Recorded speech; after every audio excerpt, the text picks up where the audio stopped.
and why he proves Goku still has ways to go to becoming a true universal threat. One thing we need to understand is that even though Goku is extremely powerful, even though that Goku is an extremely powerful character, it is evident and clear within the Dragon Ball Super manga that Goku could not and would not have beaten Moro alone, or even with just Vegeta for that matter, proving Goku may not be a true universal threat, and also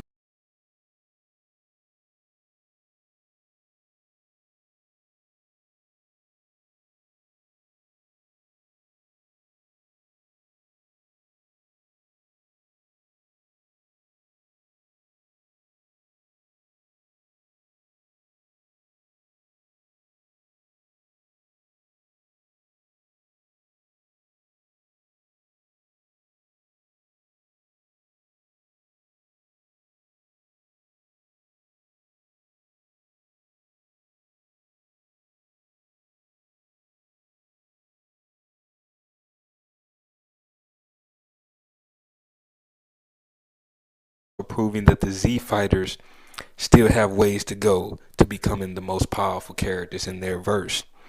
If you would notice, when Goku and Vegeta first encountered Moro, they could not help the King of the Kais battle him in space due to his physiology. Understand that this allowed Moro, the fact that they could not engage in the battle early on with the King of the Kais, this allowed Moro to gain tremendous amount of strength to the point that they were unable to even fuck with him when he received his copy powers. So understand that Moro's physiology is extremely advanced, as it can be concluded he is not a humanoid. Prior to fighting the King of Kais in space, Moro did not steal that power. So it is evident that whatever race Moro hails from,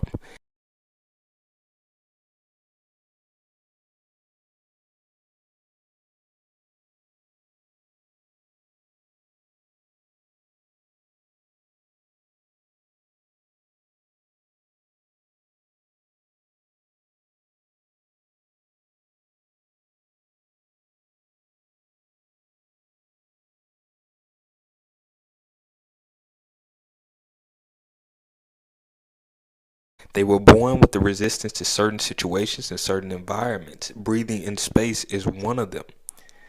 So understand this was not a copy power. This was his own ability based on his own physiology. This should be noted because most universal threats are not humanoids. Very rarely will you see a human or humanoid character of fiction reach a level of universal and especially multiversal. So understanding the difference in Goku's and Moro's physiology is key for advanced power scaling. Moro is a similar enemy to Buu in that both characters' physiology was well past that of a Saiyan. If you remember, Buu could be destroyed into multiple pieces and easily put himself back together. No Saiyan can do this. For those power scalers who do not consider the physiology of that said character, they are wishing to scale, you are fooling yourself, and then you're doing an amateur move.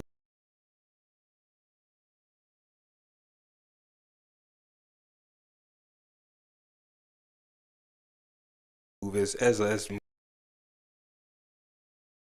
most of these amateur power scales out here in Goku Tards.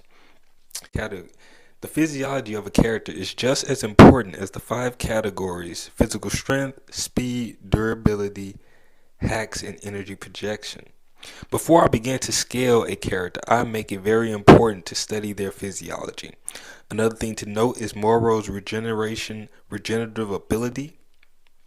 Moro is capable of cellular regeneration, maybe not advanced as Majin Buu, but definitely a high level regenerative ability that Goku is clearly not capable of, as he was easily able to reattach his arm after it was cut by mirrors. Saiyan physiology is similar to a human's, as when Gohan lost his arm or lost his hand to the androids back when in the Trunks timeline. If you remember, back in the Trunks timeline, Gohan lost his hand.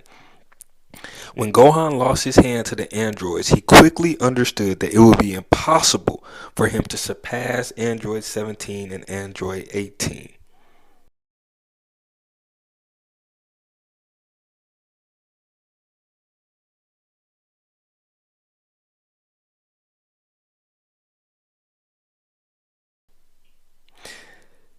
Now, for those who don't understand, if you didn't understand if you didn't understand the Android saga,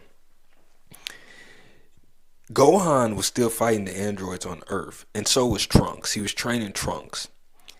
Gohan realized, and he sacrificed himself so that Trunks can go through to the timeline, can go to the future, and get help. The reason he did this is because Gohan understood that he was not going to be able to surpass Android 17 or Android 18 with the loss of his hand. Understand that he had surpassed in Goku's timeline, the timeline that Trunks traveled to. He did surpass them.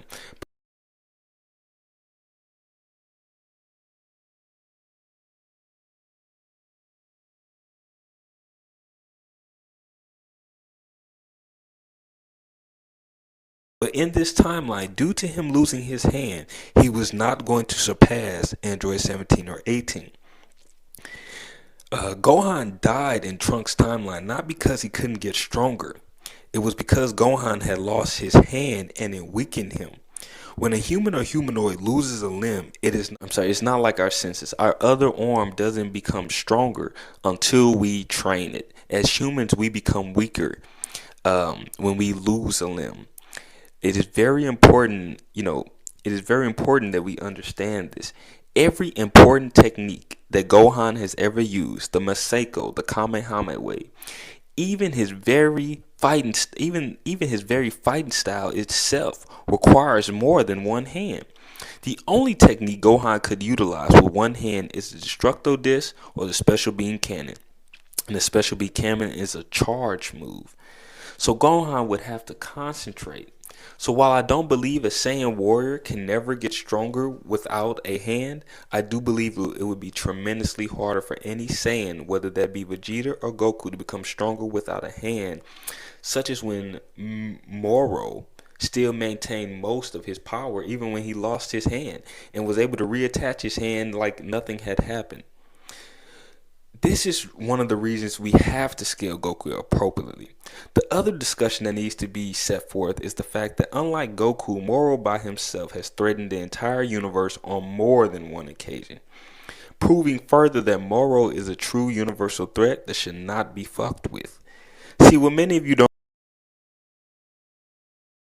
realize, and a lot of it is Goku Tards and amateur power scalers.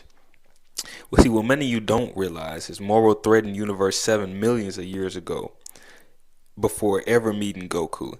See, Moro was doing more than just the good old blowing up the planets. He was consuming the planets and stars and converting that energy into his own power. So we're talking about a being very capable of making multi galaxies not only disappear, but become part of his own power.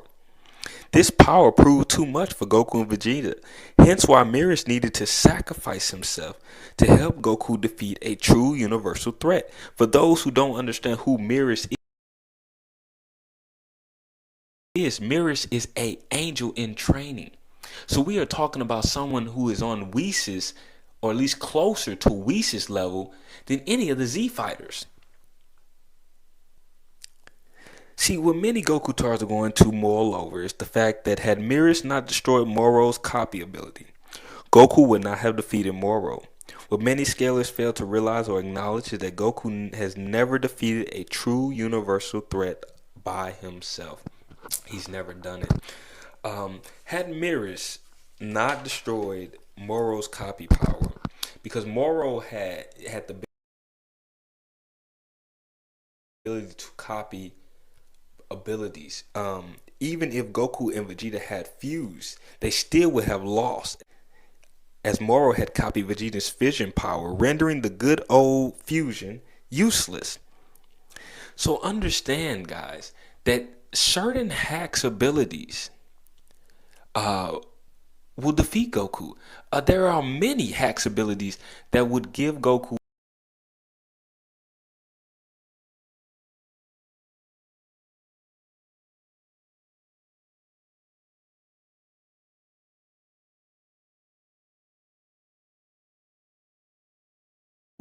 many problems from different characters in different works of fiction. Even the Hulk has a hacks ability that Goku would not be able to overcome. And I've stated this multiple times, but a lot of Goku tars are gonna pull all this nonsense and uncanonized feats that don't mean anything other than Goku would still lose. For those Goku tars and amateur power skills that love to challenge my videos, understand that your opinion on this channel means nothing to me unless you have canonical feats from Dragon Ball to disprove my argument. Understanding the physiology of the Saiyans and understanding that Goku does not have many hacks that can compete with other characters of other verses proves that Goku has many ways to go to being a true universal threat. At the end of the day, characters with greater hacks abilities will always trump headcanon and Goku tardation. And understanding that characters with greater hacks abilities will be able and can defeat Goku. There are many characters with greater hacks abilities that can defeat Goku. In my opinion, I can't see Goku defeating Yhwach. I can't see Goku defeating Yhwach in Bleach. And his hacks ability is dominant. So please, Goku tards, stop it. Just stop it. You're embarrassing yourself. When you get on here in my comment section, you comment on my videos, you see I use canonized feats, you see I use chapters from the manga, and you try to tell me that what I'm saying is wrong. You're embarrassing yourself. Stop it. All of you, some of you are veteran scalers, and some of you know what you're talking about. But of course, you're gonna have those amateur and Goku tards who love to scale Goku past the canonical backing that Toriyama. A lot of the Goku tards would love to overlook certain things that Toriyama has placed within Dragon Ball verse and put their own spin on it. Why are you attempting to put your own scaling or your own spin and not use the canonical backings that the writer has presented? You're not the writer, Goku tards, amateur power scalers. Accept that. Accept that Sorbet defeated Goku. Accept that. And move on and scale him appropriately. And this is AW, and I'm out.